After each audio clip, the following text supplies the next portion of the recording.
Good morning! Wala naman pong binaha sa atin, no? Kami binaha pero wala kami dito. Binaha yung baha ng building namin, wala kami dito. Buti na lang kung hindi, lubog ang sasakyan. Kamusta kayong lahat? Tahimik. Okay, so this Sunday we will end our series. Ang series natin ay Yes, You. Hindi ganyan. Yes, you. Diba? Ikaw ang tinawag ni God para gawin yung purpose mo sa mundong ito. Sabihin mo sa katabi mo, oo, ikaw. Turo mo siya, ikaw. Sino pa bang tatawagin ni God kundi tayong nandito lang, di ba? Minsan, tumatawag siya ng mga tao sa labas. Pero more often than not, it is the people here who are called. Tama ba? Tanong mo nga ulit sa katabi mo, tinawag ka ba? Are you ready pag tinawag ka? We have been talking about people who are called to do things na feeling nila hindi nila kaya. Yung mga taong, yung mga underdog, yung mga initsapwera, di ba? Yung mga pakiramdam nila, hindi ko yan magagawa. Wala akong magagawa. Napakahina ako. Pero ikaw, kasama ka ba dun sa tinawag ni God? We are all called to be in God's elite army. Alam niyo ba ibig sabihin ng elite? Yung mga elite, pag sinabi mong elite, sila yung select group of people na superior sa lahat. Ibig sabihin, meron silang, may something sa kanila na wala yung iba. Kaya sila nandun. Sila yung cream of the crop, sila yung pinakamagaling, pinakamatalino. Sila yung tinatawag ni God para gawin yung gusto niyang gawin para sa kanyang kingdom. Kayo kaya yun? Tingin nyo. Tinawag ba kayo? Ang story natin today is about Gideon. Kilala niyo ba si Gideon? Isa to sa mga favorite stories ko sa Bible. 2 chapters yung pag-uusapan natin ngayon. So, isa-summarize ko siya. Yung mga important points, try natin i-summarize. So, unang-una, yung Israel, tumalikod na naman sila sa Diyos. Paano natin nalalaman na tumalikod sila? Sinasakop na naman sila ng mga Midianites. Sabi dun sa verse 1 ng Judges 6, the Israelites did evil in the Lord's sight. So the Lord handed them over to the Midianites for 7 years. Isipin mo, 7 years silang nagpasakop. 7 years matigas ang ulo nila. Pag yung mga Israelites, they turn away from God. Ibig sabihin, they are worshiping other gods. In this case, si Baal. Meron na namang altar ni Baal dun sa kampo nila. At yun ang wina-worship nila. Pangalawa, di-remind na naman sila ni God that He was in charge. Sa verse 6, Judges 6 pa rin tayo, if you have your Bibles, sabi niya, so Israel was reduced to starvation by the Midianites. Then the Israelites cried out to the Lord for help. Tuwing sinasakop sila ng mga Midianites, lahat ng crops nila ubos. Lahat ng mga alaga nilang hayop, ubos. Tinatangay nila lahat. Lahat ng mga tinanim nila, walang natitira. So, ang ginagawa nila, nagtatago sila sa mga caves. Doon na sila tumitira. Halos hindi na sila tumira doon sa lupa nila. Kasi pag dumadating yung mga Midianites, ubos lahat. Sipin nyo yun. Wala kayong makain, walang kahit ano. Yung pinaghirapan nyo, ubos lagi. Walang natitira sa kanila. So, anong ginawa nila? Nung nagdasal sila kay God na, tulungan mo kami. They cried out to the Lord. Anong ginawa ni God? Sabi niya, He would save Israel. In verses 8 to 9, sabi ni God, pinaalala na naman sa kanila, I brought you up out of slavery in Egypt. I rescued you from the Egyptians and from all who oppressed you. I drove out your enemies and gave you your land. Kailangan ipaalala na naman ni God sa kanila kung sino siya at anong ginawa niya para sa kanila kasi nakalimutan na naman nila eh. Akala nila kaya na naman nila with their own strength. Nag-worship na naman sila ng ibang God. Sabi din ni God, He would use Gideon. In verse 14, the Lord turned to him and said, "Go with the strength you have and rescue Israel from the Midianites. I am sending you." Nung naabutan natin si Gideon doon, he was threshing wheat sa wine press. Weird, di ba? Pag magte-thresh ka ng wheat, dapat yun ginagawa mo sa isang mataas na lugar, sa hill. Para pag thresh mo ng wheat, yung chaff, hinihipan na lang ng hangin. Tapos natitira yung grain. Pero since nagte-thresh siya ng wheat sa wine press, walang hangin doon. Nasa ilalim yung tago yung wine press eh. Tinatago niya kasi pag nakita na naman siya ng mga Midianites, kukunin na naman yung pagkain niya, wala na namang matitira sa kanila. Pero sabi ni God, ikaw yung gagamitin ko. Sabi ni Gideon, paano ko gagawin yun? Diba? Sabi niya, I am the least in my family, and my family is the least in our tribe. Anong meron ako? Nag-isip na siya. Pero, dahil siya yung inatasan ni God, binalik niya kay God. Sabi niya, kung ako yung gagamitin mo, kailangan patunayan mo. Anong ginawa ni Gideon? Sabi niya kay God, ganito ha, kukuha ako ng fleece. Alam niyo yung fleece, yun yung shinir na parang yung sa sheep, yung shinir nila na ng sheep. Sabi niya, yung tinanggal nila dun sa sheep, yung parang balahibo, fur, whatever. Sabi niya, maglalagay ako ng fleece dito sa lupa.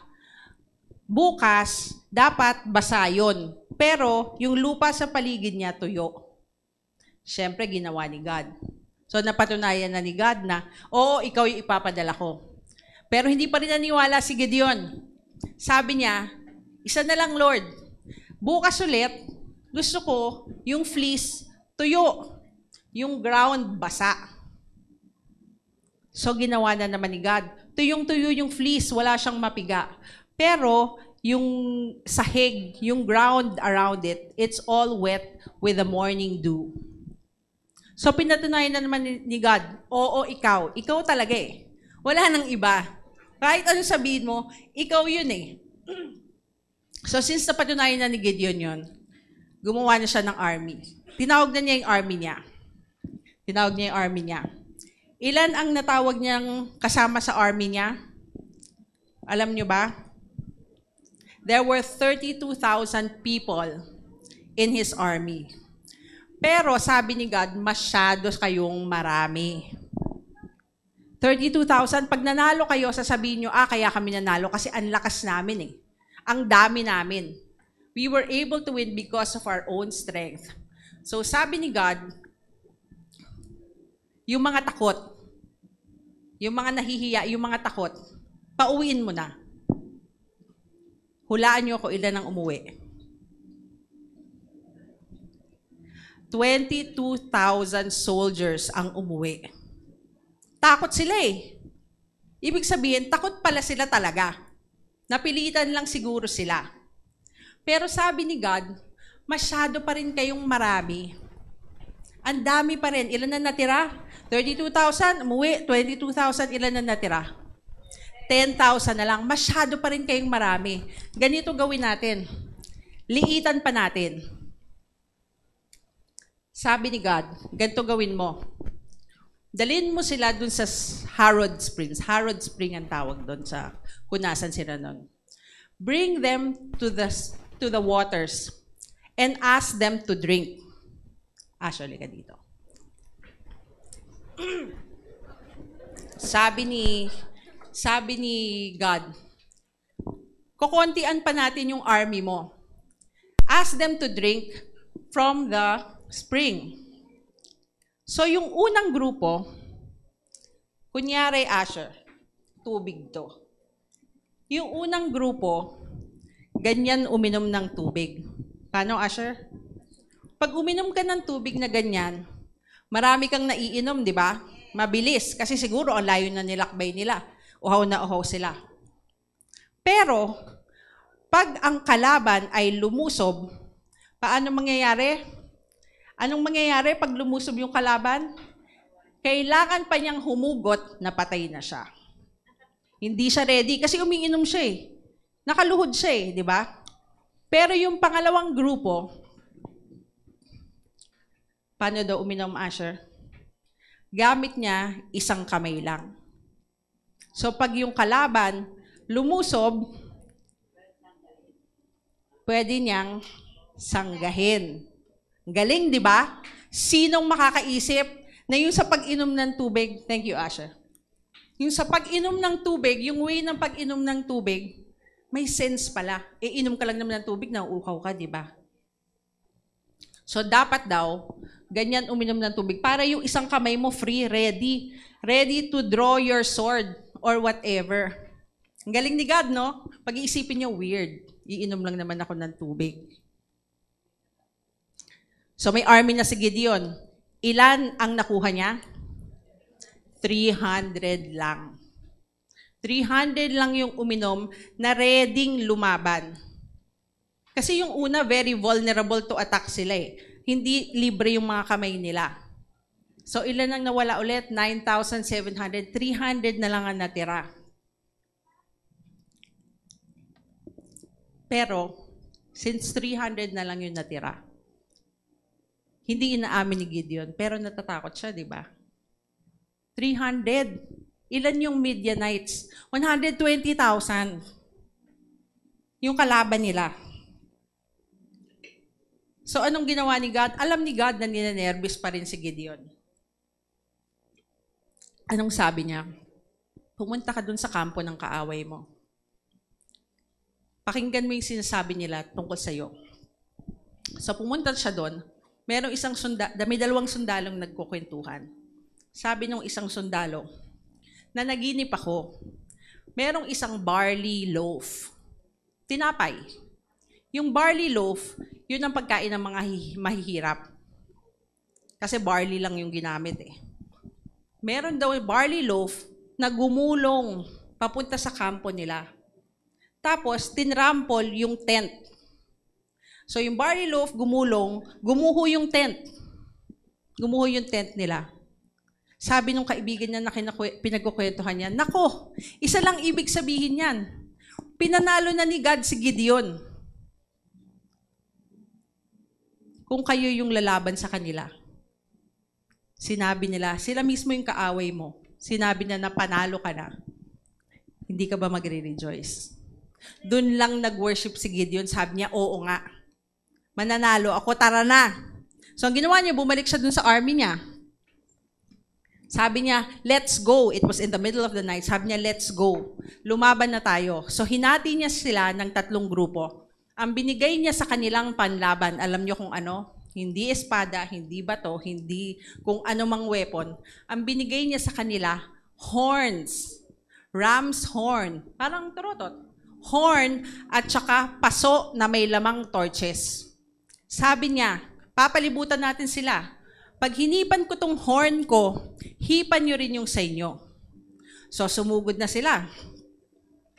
Pag ihip ni Gideon, nung horns nila, nung grupo niya, lahat sila hinipan yung horns.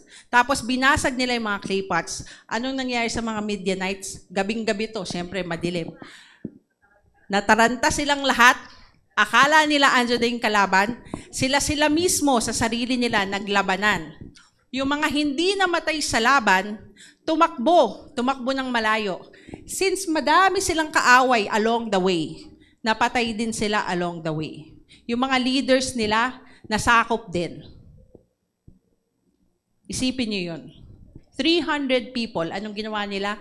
Umihip lang ng horn. Hindi nila kailangan lumaban. Yan yung story ni Gideon. So anong matututunan natin dito?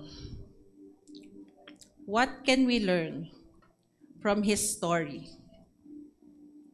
Number 1, God always sees the best in you. Feeling mo siguro, wala akong silbi. Hindi ko kaya to. Ano ba naman ang binatbat ko sa mga taong to? Pero sabi sa Judges 6 verse 14, sabi ni Lord kay Gideon, "Go with the strength you have and rescue Israel from the Midianites. I am sending you." Sabi ni Gideon, di ba, nung umpisa pa lang, anong sinabi ko? I am the least in my family, and my family is the least in our tribe. Many times we second rate ourselves. Pag may pinapagawa sa inyo, ang tanong nyo lagi, bakit ako? Palaging ganyan yung sagot sa akin. Pag pinagsalita ko, bakit ako? Pag pinakanta ko, bakit ako? Pag pinagpray ko, bakit ako? Eh, sino? Pwede naman ako na lang ng ako, di ba? Pwede naman yon. Pero bakit tuwing tinatanong tayo, ang tanong natin, bakit ako? Sino pala gagawa ng trabaho sa kingdom ni God? God told Gideon, I am sending you. What if, pag may pinapagawa sa inyo yung mga tao, isipin nyo lagi that God is sending you. Hindi ka ba? Hindi ba tayo? Meron ba tayong right humindi pag si God yung nagsabi, gawin mo to? Ikaw ang kumanta dyan. Ikaw ang tumugtog. Ikaw ang magwalis. Hindi ka ba? Sabi sa Bible, di ba? Do everything. Everything for God's glory. Kahit na feeling mo hindi niya yun utos. Do everything for His glory. Tignan nyo itong verse na to. Sabi sa 1 Corinthians 1, verse 26 to 29. Brothers and sisters, think of what you were when you were called. Ano daw ba kayo bago kayo tinawag ni God? Not many of you were wise by human standards. Not many were influential. Not many were of noble birth. Sino ba naman tayo? Nung tinawag tayo ni God, ano ba tayo nun? Anong ginagawa natin? But God chose the foolish things of the world to shame the wise. God chose the weak things of the world to shame the strong. God chose the lowly things of this world and the despised things and the things that are not to nullify the things that are, so that no one may boast before Him. Anong sabi niya? Yung mga pinipili daw niya, yung mga feeling nila talaga, hindi nila kaya para hindi tayo magyayabang. I remember the first time I was asked to do this, speak in front. Ang daming tumatakbo sa utak ko. Gusto ko talaga humindi. Unang-una, sabi ko sa sarili ko, hindi ko yan kaya. Kasi nga takot ako magsalita, di ba? Pangalawa, sabi ko, di naman ako tatanungin kung sa tingin nila hindi ko kaya. Pangatlo, ang nasa isip ko talaga, hindi ko talaga to kaya. As in, hindi ako nakakatulog talaga. Pero pag inisip mo yung rason kung bakit ka tinawag, hindi ka makakahindi eh. Nakakahiya humindi. Kasi, hindi mo kaya. Pero sa totoo lang, kaya naman talaga ni God lahat. Kailangan mo lang maniwala na kakayanin niya, di ba? Which brings me to my second point. God will be with you when He calls you. Sabi niya kay Gideon, I will be with you, and you will destroy the Midianites as if you were fighting against one man. Isang tao lang daw. Wala nga silang ginawa, di ba? Kanina, wala silang ginawa. Umihip lang sila, hininga lang nila. Yung panlaban nila, wala nang iba. Hindi siya napagod. Hindi sila napagod. He will not ask you to do anything out of your own strength. Kasi alam naman niya yung strength mo at yung weakness mo. Parang temptation lang yan, di ba? Sabi sa Bible, hindi ka bibigyan ng temptation na hindi mo ma-overcome. So yung calling mo, hindi ka rin bibigyan ng calling na hindi mo kaya. Sure si God na kaya mo yon. Hindi niya ibibigay sa iyo kung hindi mo yung kaya. Sino ba naman ang magkakaala, makakatayo ako dito? Actually, by God's grace. Kaya naman. By God's grace only. Kung makikita niyo lang yung kabog ng dibdib ko every time, makikita ko yung pangalan ko doon sa, naku, ako sa Sunday. Next month, ito ako. Alam niyo yun? Pero sabi ko, hindi naman nilalagay yan. Kung sa tingin nila, hindi ko kaya. At saka si God gagawa niyan. Amen ba? Pag nakikita niyo yung kaba ko, baka kayo mismo isipin niyo, anong ginagawa mo dyan? yung doubt sa utak ko, kung makikita niyo lang yung utak ko, at saka yung puso ko, nako, baka kayo mismo isipin niyo, anong ginagawa mo dyan? Pero sabi dito sa Isaiah 41 verse 10 to 13, do not fear, for I am with you. Do not be dismayed, for I am your God. I will strengthen you and help you. I will uphold you with my righteous right hand. All who rage against you will surely be ashamed and disgraced. Those who oppose you will be as nothing and perish. Though you search for your enemies, you will not find them. Those who wage war against you will be as nothing at all. For I am the Lord your God, who takes hold of your right hand and says to you, do not fear, I will help you.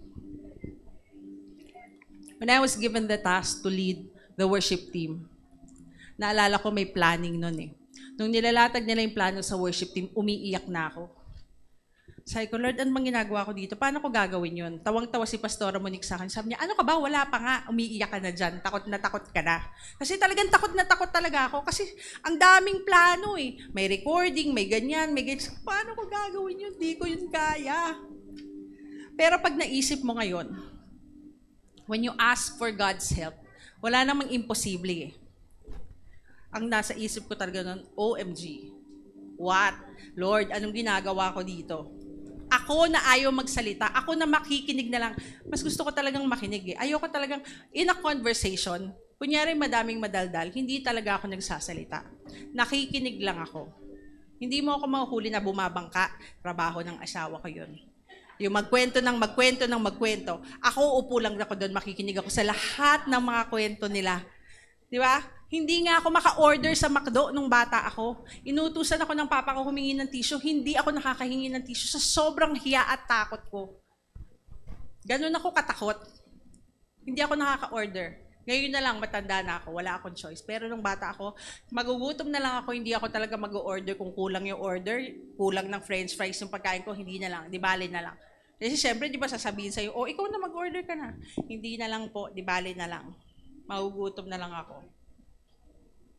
Yung mga trabaho na binigay sa atin, yung mga tasks na tinawag sa atin ni God na gawin natin, hindi pa rin naman siya madali eh. Pero, kaya, kasi, tutulungan niya tayo. Amen ba? Lastly, God will wait until you obey Him. Hihintayin niya tayo hanggang maisipan nating sumunod. Parang yung Israelites, 7 years na naman silang nagloko. 7 years silang hinihintay ni God na bumalik sa Kanya. Nung naalala niya sila, sinabi ba niyang, tagal ko kayong hinihintay, bahala ka dyan. Hindi, di ba? Sinabi niya agad, ni-remind niya sila na, I will do this because I have done it already before. Sabi sa Judges 6 verse 18, sabi ni Gideon, don't go away until I come back and bring my offering to you. God answered, I will stay here until you return. Hindi siya nagdalawang isip. Sipin mo, si God pa yung naghihintay sa'yo. Ano ba yun? Dapat tayo naghihintay for Him eh. Pero siya pa yung naghihintay sa atin. Because He is so gracious and so merciful at sobrang love niya tayo. Hihintayin niya hanggang bumalik tayo. Sabi sa Isaiah 30 verse 18, so the Lord must wait for you to come to Him, so He can show you His love and compassion. For the Lord is a faithful God. Hinihintay niya tayo para mapakita niya sa atin kung gaano na tayo kamahal. Kung gaano siya kabait. Gusto niya ipakita yun sa atin eh. Tayo lang naman ng umaatras palagi. Pero siya ng hintay, kahit ilang beses ka pang tumalikod, babalik, talikod, babalik. andyan pa rin siya. Tama ba? Ano pa ba yung hinihintay natin? So since alam natin na God always sees the best in us, in you, He will be with you when He calls you. And He will wait for you until you obey all the time. Anong gagawin natin? Magpapahintay pa lang. Magpapahintay pa rin tayo. Gaano katagal? Yung mga tinawag dyan na sinasabing, ay, hindi ko pa kaya, next week na lang. O next month na lang ako kakanta. O magsasalita dyan. Hanggang kailan kayo hihintayin ni God na sumunod? Unang-una, you have to be honest with God and trust Him. Si Gideon, alam niya tinawag siya, di ba? Pero up to the last minute, may doubt pa rin sa puso niya. Pagtapos niya humingi ng sign, naggawa na ng miracle si God, yung fleece, di ba? Basa, tuyo, ano pa ang gusto mo? Baka gusto pa niya, lumutang yun. Yung last minute na may army siya, takot pa rin siya eh. Alam ni God na takot pa rin siya. Kasi sinabi pa rin ni God sa kanya, kung gusto mo sigurado, pumunta ka dun sa kampo ng kaaway mo, pakinggan mo yung sinasabi nila tungkol sa'yo. Doon lang siya naniwala. Sabi sa Judges 7:10, di ba? If you are afraid to attack, go down to the camp with your servant Purah and listen to what they are saying. Afterward, you will be encouraged to attack the camp. So he and Purah, his servant, went down to the outpost of the camp. Alam ni God na natatakot si Gideon. Alam din niya na natatakot tayo. Up to the last minute. Up to the last minute, pag-akyat ko dito, hindi naman ako mayabang sasabihin, okay na yan, kayang-kaya ko yan, chicken. Hindi po. Saan naririnig niyo yung kabog sa dibdib ko? Pero binigyan niya ng proof pa rin para masigurado niya na oo, mananalo ka, oo, kaya mo yan. Kaya nga before we start, di ba, we pray, God, itago mo ko, hindi yung salita ko ang marinig ng mga tao, kundi yung salita mo. Parang ganun din si Gideon eh. Nanigurado. Nanigurado siya. Pag pinahunahan kasi tayo ng takot, wala na, talo na. Parang yung mga kaaway ni Gideon. Nung sinasabi ng kaibigan dun sa isa na, isa lang ibig sabihin niyan, talo na tayo, binigay na tayo ni God sa kamay niya. Talo na ba sila? Talo na sila. Kasi nalagay niya sa isip niya, natalo siya eh. Nalagay na rin sa puso niya, natalo siya eh. Kahit wala pang laban na nangyayari, talo na. So tayo rin ganon. Pag inisip natin na hindi natin kaya, natalo na tayo, kahit hindi pa tayo sumusugod, talo na tayo. Next, anong gagawin natin? Do not allow anybody to rule your life. Kasi sabi ng mga Israelites, the Israelites said to Gideon, rule over us, you, your son, and your grandson, because you have saved us from the hand of Midian. But Gideon told them, I will not rule over you, nor will my son rule over you. The Lord will rule over you. Since siya yung leader na nakapagpanalo sa kanila, gusto nila, siya na yung ruler nila. Pero sabi ni Gideon, hindi. Hindi ako yun. Si Lord lang dapat. Alam niya, ginamit lang siya ni God eh. 'Di ba? Ultimately, si God ang dahilan ng lahat ng tagumpay natin sa mundo. Lahat. We cannot take any credit for kahit may test tayo na now perfect natin kasi hindi tayo natulog, nag-aral tayo buong gabi, hindi yun galing sa atin. Pag may trabaho tayo, na-promote tayo, we did our best, hindi yun galing sa atin. Pag may ginawa tayo dito sa church, at nagawa natin yun na tama, hindi yun galing sa atin. Walang galing sa atin. So do not let anybody or anything for that matter rule your life. Nung narinig ni Gideon yung panaginip ng kaaway, he was encouraged. Tama ba? He was encouraged. Lumakas yung loob niya. Pero alam din niya na hindi yun galing sa kanya. Galing yun kay God. Lastly, At ito ang pinaka-importante sa lahat na dapat nating gawin. We have to observe all the spiritual disciplines. Ano ba yung mga spiritual disciplines? Alam nyo ba kung ano yun? Diba? Reading your Bible, worshiping, fellowshipping, prayer. Kasi alam nyo kung bakit. Tignan nyo dito sa Judges 8. No sooner had Gideon died than the Israelites again prostituted themselves to the Baals. They set up Baal Berith as their god and did not remember the Lord their God, who had rescued them from the hands of all their enemies on every side. They also failed to show any loyalty to the family of Gideon, in spite of all the good things he had done for them. Hindi ko alam kung paano ko ilalagay sa puso at isipan ng lahat ang importansya ng pagbabasa ng Bible ninyo araw-araw. Alam niyo kung bakit? Tignan niyo tong mga taong to. Nawala lang si Gideon, bumalik na naman sila sa dati nilang gawi. Kasi siguro hindi sila nagpe-pray, hindi sila nagpe-fellowship, hindi sila nagbabasa ng Bible. Pag nakakalimot kayo ng isang araw, sabihin nyo, ay bukas na lang. Yung bukas, pinagsabukas nyo ulit.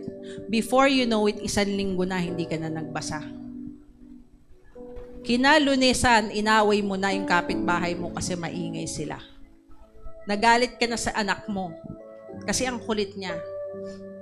Alam niyo yung pagbasa ng Bible? Promise, pag nagbasa ka ng Bible sa umaga, pag may nangyaring hindi maganda, iisipin mo, ay nakakahiya, nagbasa ko ng Bible kanina, ayoko magalit.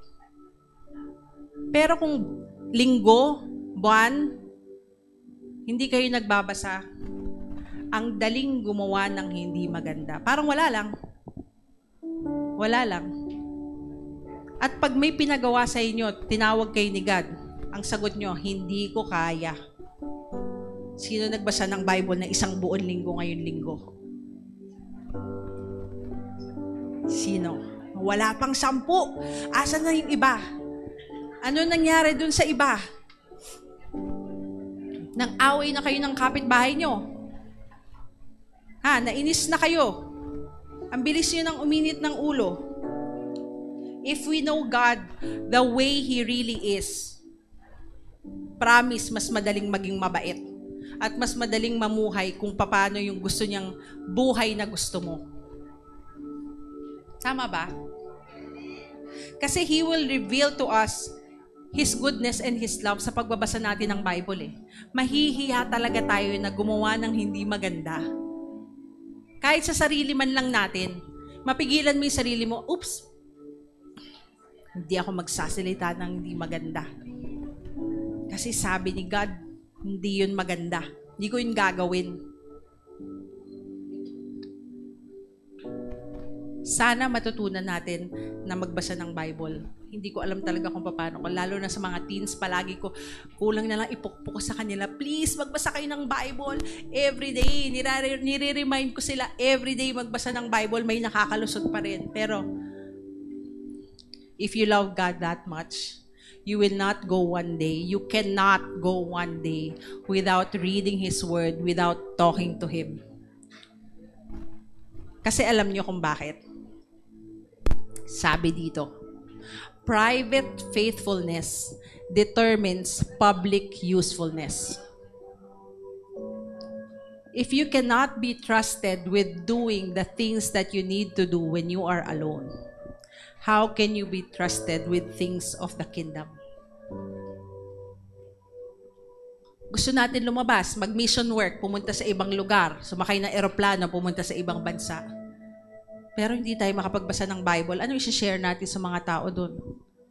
Pag mahirap na yung gagawin natin, ano nang sasabihin natin sa kanila? Sige, scroll ka pa. Updated tayo sa buhay ng lahat ng tao, pero si God hindi natin kilala. Alam natin lahat ng nangyayari sa kanila, sa mga kaklase natin, sa mga kapitbahay natin, pero si God di natin kilala. Alam lang natin, siya yung provider natin, siya yung magpapagaling sa atin pag may sakit sa atin, pag may sakit tayo. Pero pag tinawag tayo, wala na, hindi ko kaya. Hindi ko kaya. Last May, nung nasa Indonesia kami, nalaman ng army na magsasalita kami sa isang lugar doon. So, kinuha nila yung passport namin. Tapos, ginawa nila kami ng report sa immigration na itong mga taong to magsasalita sa church. Siyempre, pag pumunta ka doon, hindi mo naman sasabihin, pag tinanong nila sa'yo, what are you going to do here? Hindi mo naman sasabihin, I will preach in the church, di ba? Hindi naman yun ang sasabihin mo kasi it's a Muslim country. Siyempre, sasabihin mo, we will just go on vacation, titignan namin yung ganyan, pupuntahan namin yung ganyan. Nalaman nila na magsasalita kami sa church. So, kinuha nila yung passport namin, tapos, ginawan nga nila kami ng report sa immigration. Nakita namin yung report namin, nasa immigration na itong pangalan na to, ganito yung gagawin. So, nagdalawang isip na kami. Sabi namin, pupunta pa ba tayo doon? Baka mamaya hindi tayo makauwi. So, lahat kami nag-isip na, ganun pala yung discrimination, yung persecution, no? Kasi ang dami, halos lahat doon Muslim eh. Tapos malalaman nila may mga Christians na pupunta dito sa lugar na to. Yun pala, yung building na pagsasalitaan namin was a government facility. Kaya pala bawal. Hindi naman namin alam, dun kami dinala nung host namin doon. So anyway, we were praying, pero talagang may takot na sa puso mo. May takot talaga. Hindi mo siya matatanggal. Sabi namin, wag na kaya tayo pumunta. So nagpe-pray kami, 4 kami noon eh. Nagpe-pray kami, iniisip namin, pupunta pa ba kami o hindi? In the long run, napag-isip namin na they are expecting us, we might as well go. Bahala ka na, Lord. Bahala ka na, Lord. Alam mo naman ang mangyayari dito eh. So, pumunta kami. Pagdating namin doon, praise and worship na. Andun yung head ng army. Nakataas yung kamay niya. Christian pala siya. Yung head ng army, sabi niya sa amin, don't worry about that. I will fix everything in the immigration. I will tell them na kasama ko kayo. Sabihin ko sila, kasama ko kayo na naggagawa dito. Okay na yon. Alam niyo yung feeling na nakakahiya ka. Kasi nag-doubt ka eh. Iniisip mo, ano ba to Lord? Tinawag mo ko tapos may ganito. Test lang pala yun. Pumasa ba kami? 1/4. Pumunta kami. Pero nagkaroon pa rin ng doubt. Pero in the end, talagang yung will ni God yung magpe-prevail. Private faithfulness determines public usefulness. Hindi kayo basta-basta masasend out kung sa sarili nyo, hindi nyo kilala si God. Kasi ang hirap mag-pray. Nung nasa Indonesia kami, sobrang konti lang yung marunong mag-English. Kailangan namin ng translator. Napakahirap nilang ipagdasal. Sabi ko, ano ba to Lord? Hindi ko nga alam kung naiintindihan ako dito eh. So hindi ako nagdadasal, nagsaspeak in tongues lang ako, tapos pinagpe-pray ko lang, hahawakan ko. Sabi ko, tama ba yung dinasal ko? Hindi ko alam, hindi nila masabi sa akin kung anong kailangan nila, kung anong masakit, kung anong meron sa buhay nila. Ako naman, hindi ko alam yun. Anong pagpe-pray ko sa'yo? Paano mo malalaman yun kung hindi mo kilala si God, kung hindi mo siya naririnig, kung hindi mo siya nakikita? Paano? I cannot reiterate it enough. Sobra. Kailangan yung magbasa ng Bible nyo. You have to be faithful in the little things so that you can be used in the big things. Meron kaming paboritong pelikula ni Andre, yung Indiana Jones. Alam nyo ba yun? Paano nyo ba yung Indiana Jones? Favorite namin yun, sobra. Lalo na yung Last Crusade. Pero hindi pa pala niya yung Last Crusade kasi marami pang sumunod. Akala namin last na yun. May isang scene doon na sobrang paborito namin. Play natin, Ninya. Audio, please.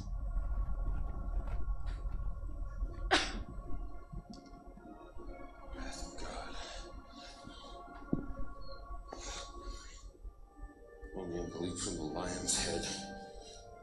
Prove his worth.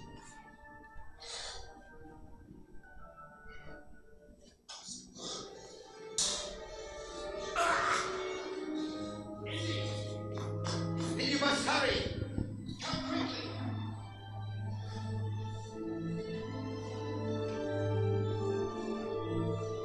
It's a leap of faith. You must believe, boy. You must believe.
Diyan sa scene na yan, yung tatay ni Indiana Jones binaril. So, kailangan niyang tumawid para kumuha ng tubig gamit yung Holy Grail. Yun daw yung, well, sa pelikula ha, yung cup na ininuman ni Jesus nung Last Supper. Kumuha ng tubig para ibalik dun sa tatay niya at ibuhos yung tubig dun sa binaril para gumaling. Eh kung hindi siya humakbang, di patay na yung tatay niya. Sabi niya dun, di ba, it's a leap of faith. Sabi din ng tatay niya, you have to believe. Sabi niya nung una, di ba, hindi ito kayang talunin. Niisip niya, di ba, kung tatalunin niya yung ganong kalayo. Hindi ito kayang talunin eh. It's a leap of faith. Kung di siya niniwala, patay na yung tatay niya. Can you recall how many times you did not take that step because you were afraid? Ang daming beses. All it takes is one step. One step lang. Si God na yung bahala dun sa susunod na steps.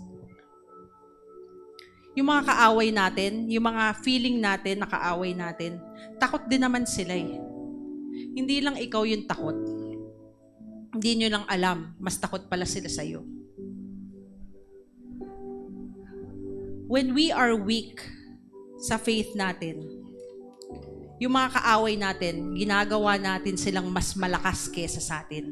Tama ba? Kasi tayong na kay God eh. Pag tayo natatakot, yung mga kaaway natin, mas lumalakas sila kesa sa atin. Pag inaas tayo ni God na gumawa ng mga bagay na mahirap, hindi naman siya nakaupo lang eh.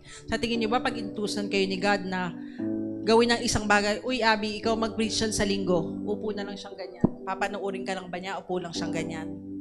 Hindi. Hawak niya yung kamay mo dun sa gagawin mong yon na napakahirap para sa'yo. He will not just sit there. He will hold your hand and even carry you through. Bit-bit ka niya. Hindi mo lang nakakita, pero bit-bit ka niya. He will be there to guide you every step of the way. Kung alam nyo kung gaano kalakas yung backer nyo, hindi pa ba kayo? Are you still going to say no? Isang step lang ang hinihingi niya. Meron palang daan na hindi mo nakikita. God uses the common people. Diba? Si Jacob, sinungaling. Si Joseph, naging slave. Si Moses, na exile kasi pumatay pa siya ng Egyptian, diba? Si David, si Mary, si Matthew. Si Luke, si Peter, na dinenay siya. Si Gideon, na duwag.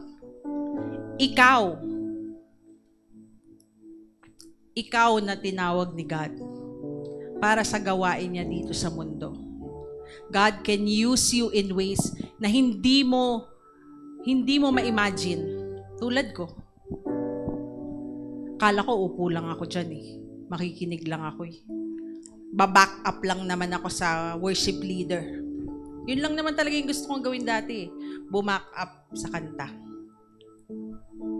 Halos hindi nga marinig yung boses ko dati nung kumakanta ako. Tanong niyo si Paul, taas na yung mic ko, hindi pa rin niya ako marinig kasi sobrang hiyang-hiya ako, sobrang takot na takot ako. Hindi niyo maisip yung paraan na gagamitin kayo ni God. Ang kailangan niyo lang gawin is to take that first step. Isang hakbang lang. Isa lang.